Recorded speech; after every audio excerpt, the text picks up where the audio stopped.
Order. If you're on the front bench, I can obviously see you, Mr. Kyle. You are on the side of predators and paedophiles. So, I watched Rachel Reeves' November 2025 budget.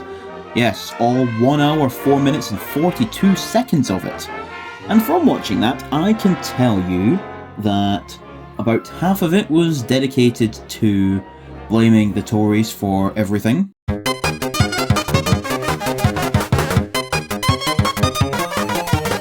A further 10 minutes was spent by the Deputy Speaker telling everyone on both sides to shut up for more than 3 seconds so that anybody could hear what was being said, because if you've ever watched any installment of PMQs, you know that everyone on both sides just cannot resist all the cheering and jeering and all that, you know, playground nonsense.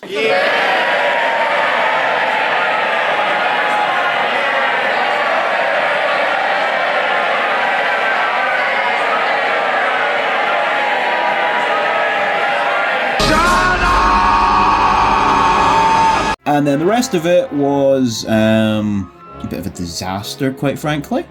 But I will leave the breakdown there. I will let more experienced and dedicated political channels give you a full breakdown of the budget, because we're not here for that.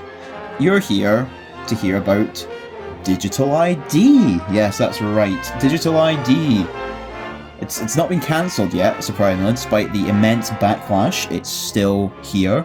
They're still trying to go forth with it.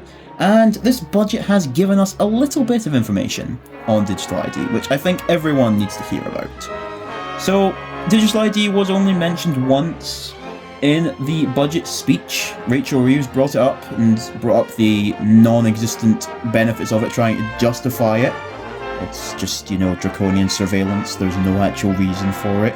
No one wants it.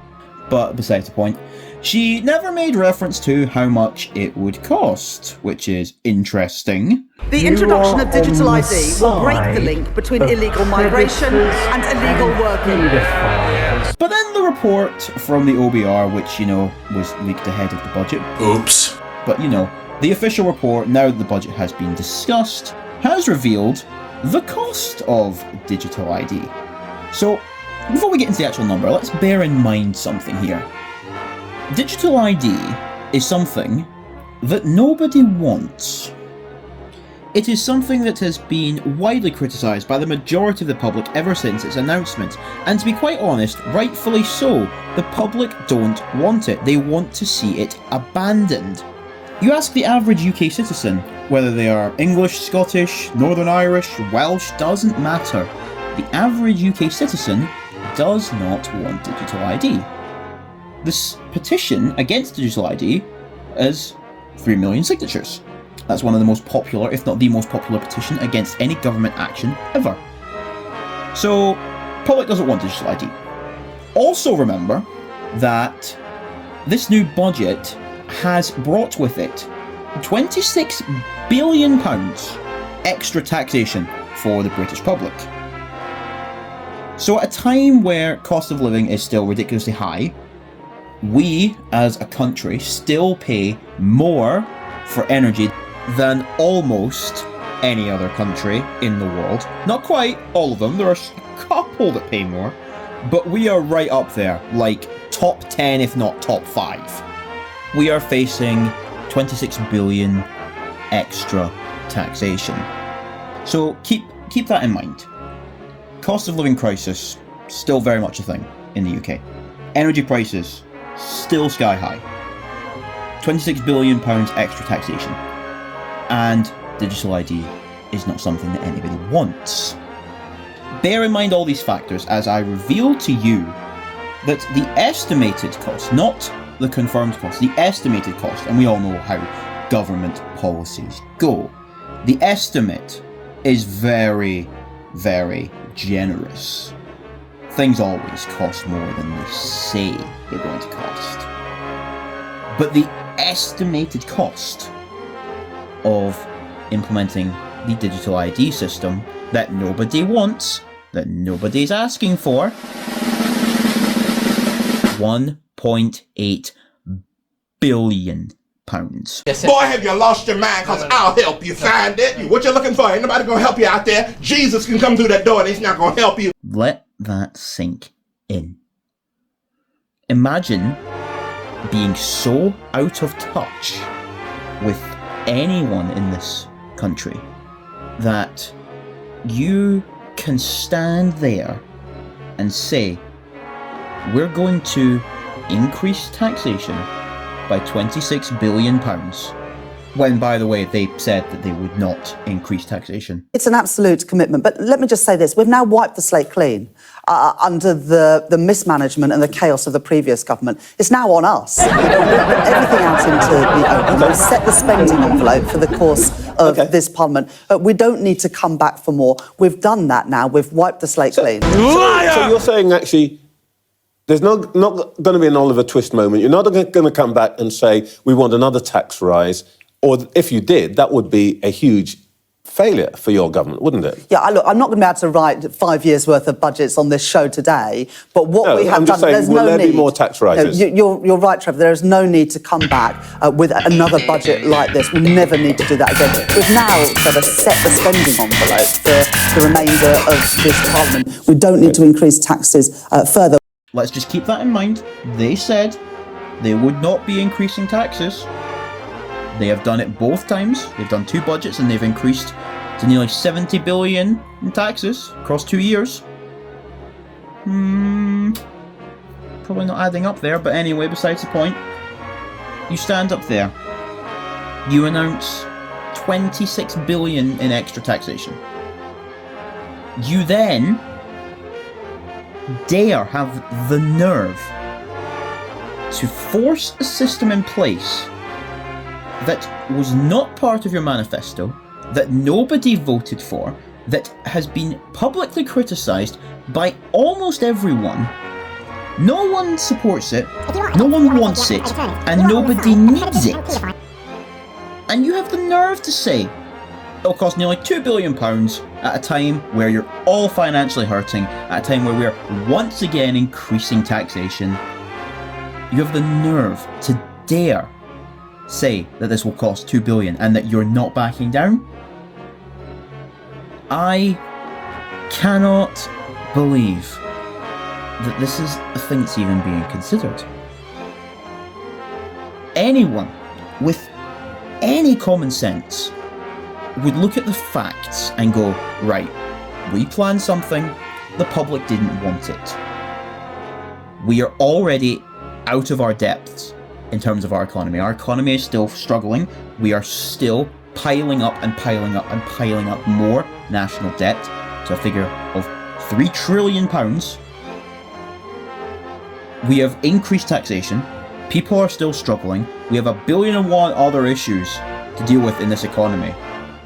And I'm not saying that every issue in the economy is their fault. It absolutely goes back to the Tory government. And even in some cases before that, you know? The issues with the economy are not the cause of just Labour. My main point is that since they've come in, they have not improved any of the economic problems, they have only made them worse. I'm not saying that they caused them all, but they have not helped them.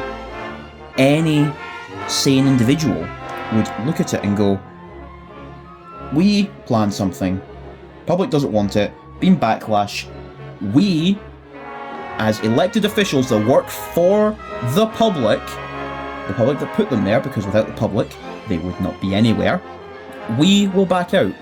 We will say, that was a mistake. We thought this would have benefits. We have seen that the public is against it. We'll back off. That would be the smart thing to do. That would be the honourable thing to do. That would be the decent thing to do. And above all, that would be what you would do if, like they said so many times before the election, we are putting public first, party second. If anyone on that front bench, if anyone on that back bench, if anyone in the Labour Party thought that for more than a millisecond, that's what they would do. But they won't. They won't back down from this. Whether that's due to stupidity, whether that's due to some sense of denial, whether it's due to arrogance, they will not back down from it. They refuse to see, they refuse to listen to the public. So we're going to have to stand up and fight back against it, because it's not going to go away on its own. Now, we look at that. £2 billion. That's £2 billion that they could save. £2 billion that could be put to better use. Paying off national debt, trying to get energy prices down, trying to do things with the cost of living crisis. And, you know, Rachel Reeves was on about improving public services. £2 billion in public services would be far better spent than £2 billion on digital ID that nobody wants. It's mind-boggling that they can actually come out with this and say, with a straight face, that we're going to have to put everything up, you know, everyone's going to have to pay their part, you know, everyone's going to contribute to fix the problem. I have asked everyone to contribute, yes, for the security of our country and the brightness of its future. But I have kept that contribution as low as possible. But we're going to spend $2 billion on digital ID that nobody wants, and we've yet to provide an actual reason for having. It's sickening. It really is. And it's beyond a joke. I don't even know what to say. I encourage everyone, if you're sitting there thinking, well, digital ID sounds like a great idea, I definitely implore you to watch my previous video on it. It's not got enough attention on it anyway. Share that around. Get the message out there on digital ID. The more people that understand the issues, the more people will be against it, and the better chance we have at ensuring it never, ever happens. The only way we can stop this is if we continue to voice our backlash against it. If you don't comply, they won't be able to get away with it. This also comes at a time where it's been discovered that the black hole that Rachel Reeves is constantly on about, that was left by the Tory government, yeah, it didn't exist. The OBR has come out and officially said that doesn't exist. Which I find rather interesting how they waited to reveal that information until right now. Because my guess, and there's no evidence to back this up, this is just speculation on my part, but my guess is that our wonderful, amazing Prime Minister basically has looked at it like this. Okay, I'm out. I'm gone. But what if I can pin all of this on Rachel Reeves? What if I can pin it all on her and sack her and save myself? That's the kind of thing that I think they do. And my reason for thinking that is because A, it's just very strange that this thing that they've been on about so much, they've been publicly on about this black hole pretty much since they came into office. I find it very strange that they only now go, oh yeah, by the way, not real, not a thing. And B, as many have said, this budget is not a budget for the people. It's not a budget for anyone in the British public. This is a budget of self-preservation. Prime Minister, final question. You said you would do politics differently. You would put country before party. Instead, you have done today something your party wanted to save your own skin. You are not a government of service. You're a government of self-preservation. I don't know how many... And most people's reasoning for saying that it's a budget of self-preservation is because of the last announcement, or second to last announcement. I can't remember if she did energy bills last or this last. But Rachel Reeves announced that she was scrapping the two-child welfare cap. I can announce today, fully costed and fully funded, the removal of the two-child limit in full from April.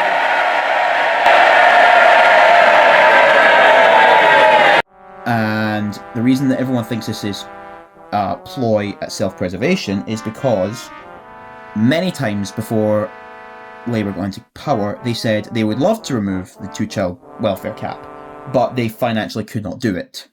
It wouldn't be possible economically, wouldn't be possible without major taxation increases, so they had to just dismiss the idea of doing that. But the Labour backbenchers were heavily against not getting rid of it. They really wanted to get rid of it. That was what they wanted to see. So lo and behold, that's what they did. Yeah. Self-preservation at its finest, in my opinion. So I would absolutely not put it past Keir Starmer to, in a couple months, basically be like, right, Rachel Reeves is sacked, she's got to go for this disastrous budget.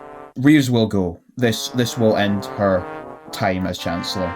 This 22 billion black hole that she's made up, it will end her. She will be gone from Parliament. Anyway, to get back on topic, because we love a random tangent here, but we need to get back onto the digital ID topic here. It takes a special kind of tone deafness to look at your economy that's already crumbling and come out with a system that nobody wants and nobody trusts you to implement is just absolutely sickening and insane. Though, I will say, anywhere I go online that discusses digital ID, I've yet to see even one comment in favour of it. No time when Starmer has been asked about it can he justify it. And we have to deal with it. Bosses who are prepared to hire people illegally are not asking them for their national insurance card. So what's the evidence? What makes you think they're suddenly going to ask them for a digital ID? We need to be really clear. You must have ID, mandatory digital ID, in order to work, because we... The fact that he doesn't have a fucking clue is a good thing. The fact that no one in the Labour Party can seriously put down a justification for digital ID is a good thing. And the fact that any public discussion on digital ID results in everyone complaining about it is a good thing. These are all good things. We thought that we lost with the Online Safety Act. The petition sits at 550,000 signatures, and a lot of people have stopped talking about it now, which is unfortunate because the Online Safety Act is a draconian act that is only attempting surveillance on the British public. However, Parliament are going to debate it officially in December of 2025. You are on the side. This is promising because if a petition with only 550,000 signatures is getting debated after the thing has already been implemented, well, digital ID with its petition of nearly 3 million signatures, well, that's going to get a debate as well. The fact that we're getting debates on either of these policies means that they're being forced to listen. Because they put out responses to both these petitions saying, yeah, well, we see this petition, but fuck you, we're gonna do it anyway, haha. But that's not worked. They thought, oh, well, we'll say we're not gonna change, they'll shut up, they'll comply because they're idiots. Because that's what they think of you. They think you're idiots. They think we're all idiots. But we didn't shut up. We didn't stop talking about it. We've kept going.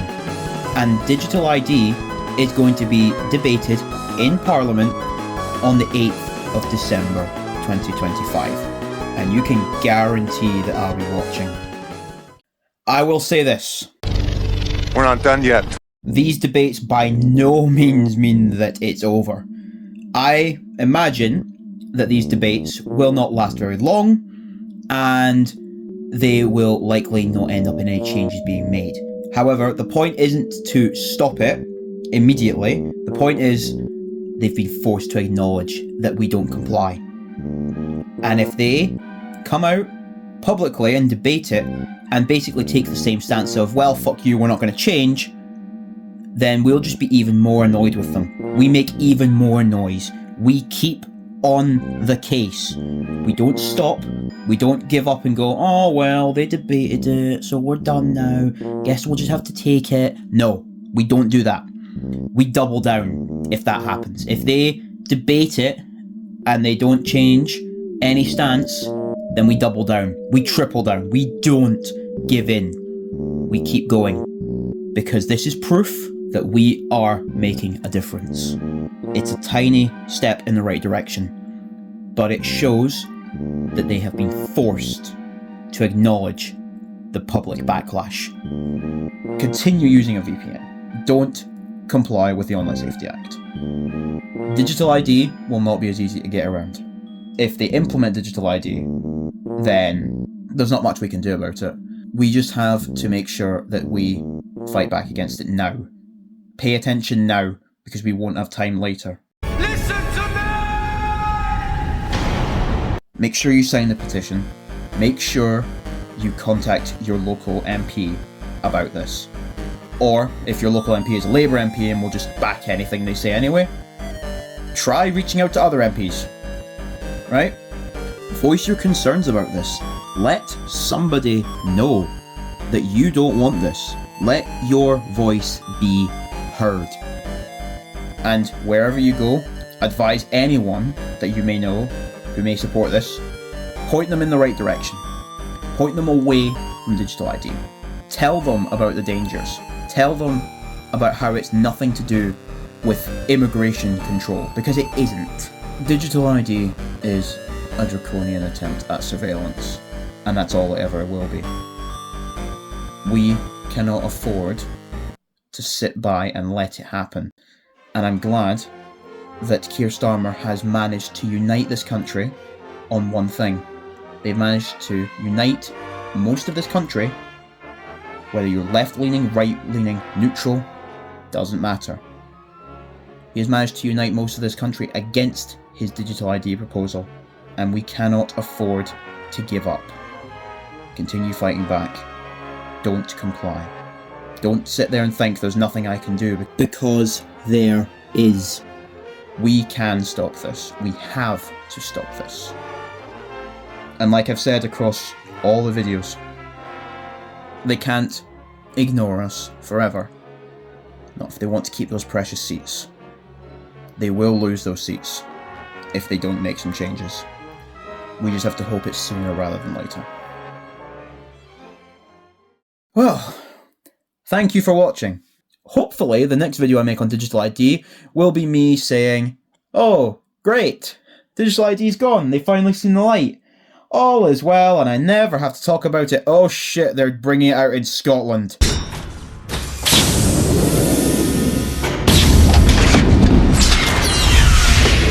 Fine. I'll do it myself. Update on Scottish digital ID plans to come soon. Bye for now.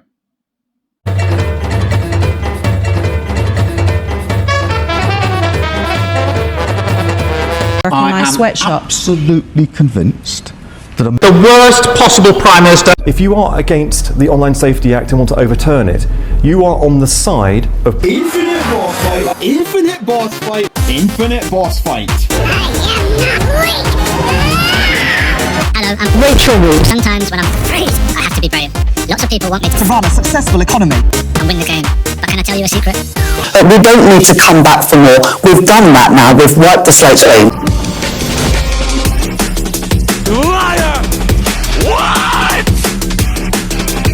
14 years of Conservative government. You stuck-up precious little bitch! you are on the side of predators and paedophiles. We don't need to come back for more. We've done that now. We've wiped the slate clean.